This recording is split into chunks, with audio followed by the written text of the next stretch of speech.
société.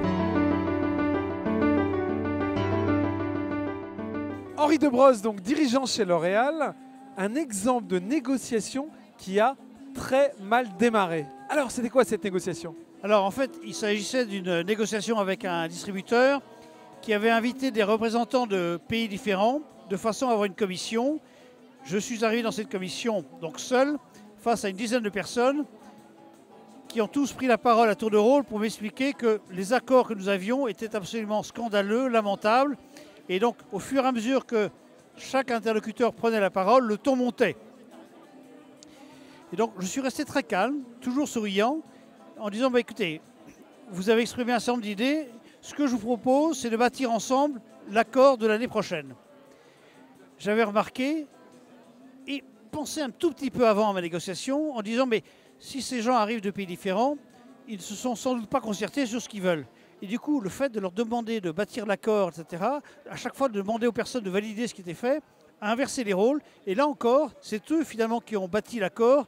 Et l'accord étant bâti par eux, il était forcément accepté par tout le monde.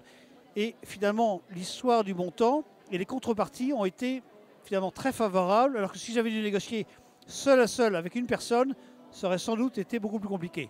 Donc l'idée, c'est d'arriver décontracté, d'être conscient des enjeux et de savoir se servir du nombre pour inverser les rôles et là aussi profiter des différences de point de vue pour créer la division dans les rangs adverses.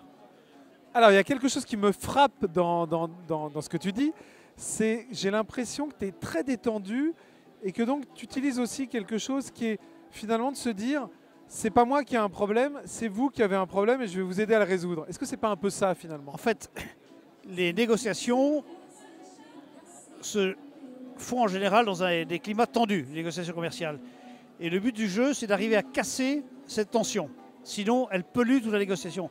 Le fait d'inverser les rôles permet de changer complètement les postures et d'attaquants ou de gens, je dirais, agressifs, on crée des gens constructifs puisque c'est eux qui vont bâtir l'accord. Donc, c'est très important d'avoir ça en tête et par sa posture, par son attitude, de rester calme et souriant, quelle que soit la tournure des événements. Au pire, on peut toujours dire on n'est pas d'accord, j'en prends note et revoyons-nous un peu plus tard. Henri Debrosse, merci beaucoup.